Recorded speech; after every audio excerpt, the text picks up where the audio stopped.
Assalamualaikum warahmatullahi wabarakatuh. Di sini saya akan menjelaskan perkembangan jiwa agama pada anak remaja.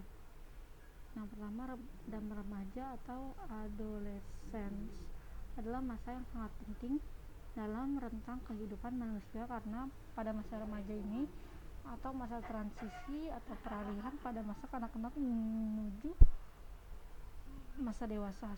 Segi usia remaja berkisar antara usia 12 sampai 21 tahun dengan perincian 12 sampai 15 tahun. Masa remaja awal 15 sampai 18 tahun, remaja pertengahan 18 sampai 21 tahun ini menjadi masa remaja akhir. Masa remaja adalah masa transisi yang ditandai oleh adanya perubahan fisik, emosi maupun psikis.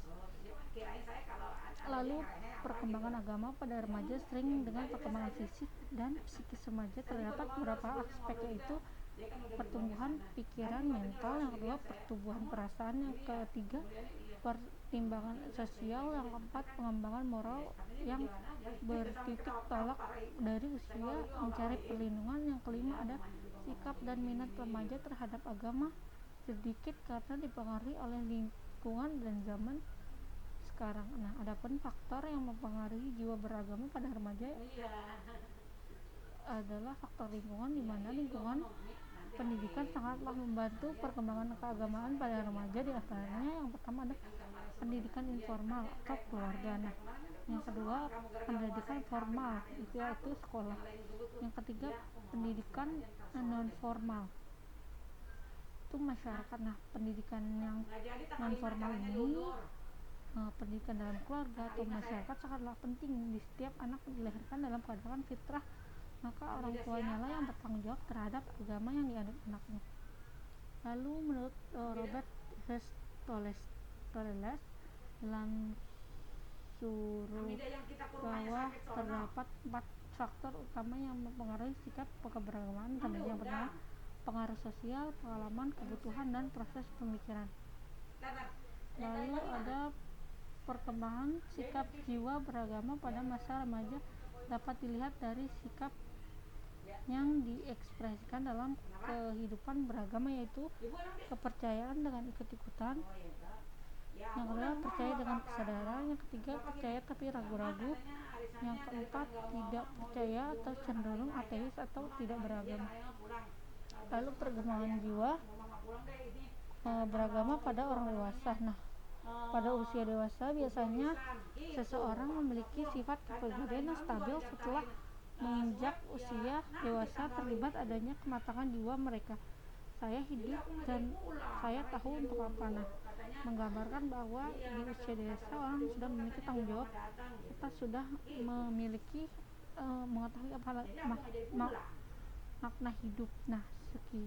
Usia sekitar umur 20 tahun sampai dengan 45 tahun, pertengahan masa dewasa langsung dari sekitar usia 40 sampai 65 tahun, serta masa dewasa lanjut atau masa tua berlangsung dari sekitar usia 65 tahun hingga ia meninggal dunia. Selanjutnya, sikap keberagamaan pada orang dewasa di antara lain memiliki ciri sebagai berikut: menerima kebenaran agama berdasarkan pertimbangan pemikiran yang matang, bukan sekedar ikut-ikutan. Lalu ada cenderung bersifat realistis, sehingga norma-norma agama lebih banyak diaplikasikan dalam sikap dan tingkah laku. Yang ketiga ada bersikap positif terhadap ajaran dan norma-norma agama, serta berusaha untuk mempelajari dan memperdalam pemahaman beragama. Yang keempat tadi tingkat ketaatan keberagaman didasarkan atas pertimbangan dan tanggung jawab diri, sehingga sikap keberagaman pikiran juga berdasarkan atas pertimbangan hati nurani. Lalu yang ketujuh ada terlihat adanya hubungan sikap keagamaan enggak dalam kehidupan sosial, sehingga perhatian terhadap kepentingan organisasi sosial beragama sudah berkembang.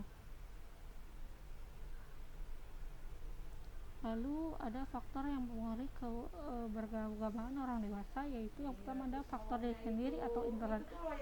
Berupa kapasitas diri, kemampuan ilmiah, realistis baik pada tataran teoretik atau konsep merupakan praktik dan juga pengalaman. Nah, mereka mampu menerima dengan rasio yang menghayati dan kemudian mengamalkan ajaran-ajaran agama tersebut terbaik walaupun ia lakukan itu berbeda dengan tradisi. Kemudian pengalaman yaitu semakin yakin luas pengalaman seseorang dalam bidang keagamaan, maka akan semakin mantap dan stabil dalam mengerjakan aktivitas keagamaan.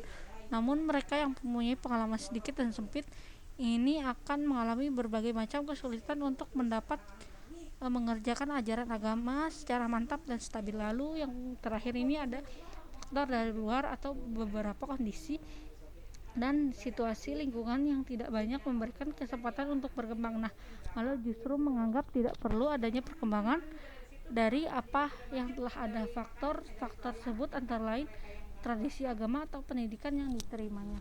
Nah, sekian untuk video kali ini. Saya ucapkan terima kasih. Wassalamualaikum warahmatullahi wabarakatuh.